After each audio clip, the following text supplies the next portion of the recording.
Gospodine Krešo, po čemu je poznat Earl Boykins, igrač Milwaukee? To je igrač koji je ušao u anale NBA lige kao najniži igrač koji je postigao više od 30 koševa na jednoj utakmici.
Čestitam Cibonu na zasluženom pobjedi, hvala kolegi i igračima, zasluženom pravilu igračima. Znali smo pre utakmice da se radi o ekipi koja ima 12 igrača, praktično tako da kažem podjednaki kvaliteta, ali dovoljno kvaliteta i individualnih da mogu da igraju ovaj nivo, odnosno ovaj rang takmičenja kao što je Jadranska liga. Oni pokušavaju praktično da paralelno igraju dva fronta, Euroligu i Jadransku.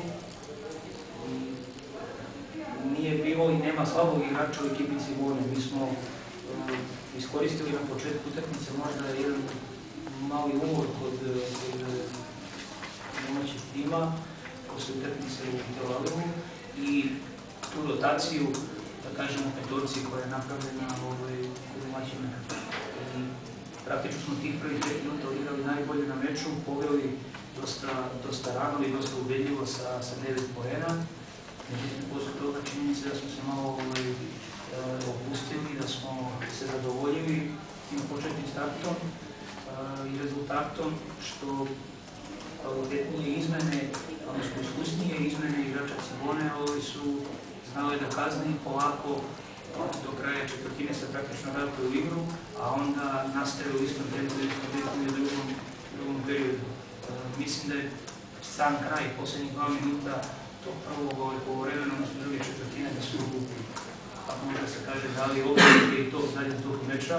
Pri rezultatu 40-39 smo napravili nesportsku, koja praktično nije bila u odnosu, nego četvrti gol na centru, posle čega je Cibona dala oba bacanja i u sljedećem napadu realizovala trojku preko Krasića, gdje se napravila, ispostavilo se nedostatna razlika od tih 6 poena.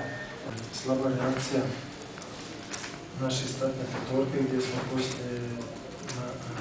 poslije bili primorani u datom momentu sam sebe ubaciti u određen grč koji je manje više za protezao kroz čitavu utakmicu i jednostavno nismo uhvatili onaj nit kakav je nama bila potrebna. To smatram da kući bi morali puno lakše, bez obzira i bez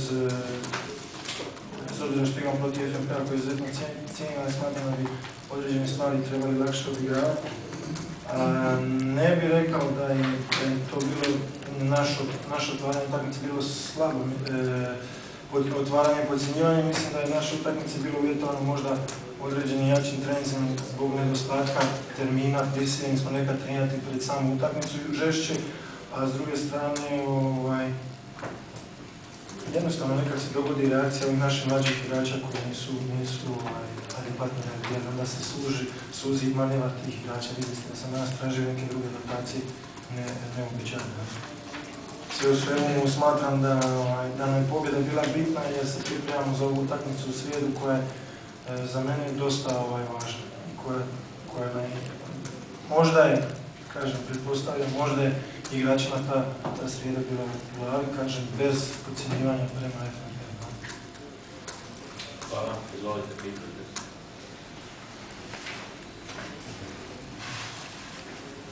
Po tim mladim igračima mislite na Andrića i Kelija koji nakon prvog ulaska nisu ulazili više? Da. Znate, kad imate mlade igrače, ono što tražite od njih to je maksimalni angažman. Mogu im dozvoliti i pogrešku, mogu im dozvoliti i dosta što se tiče tehničkih stvari, ali nisam zadovoljan gledati njihovim pristupom.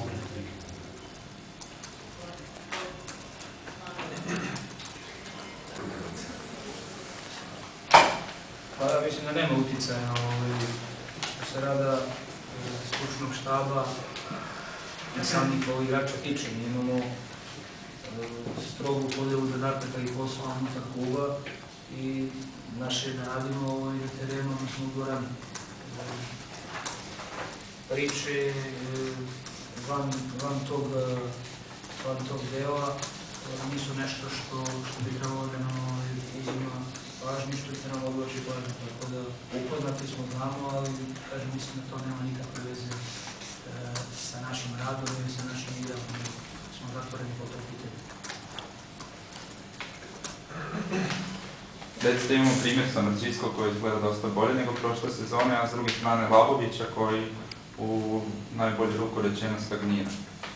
Što se Samardžijskog tiče, ja sam zadovoljan kako igra, on je imao prilike i da odmori i da uđe nešto ranije u trenažni proces sa makedonskom reprezentacijom, s obzirom da su igrali pred kvalifikacijama utakmice i turnire.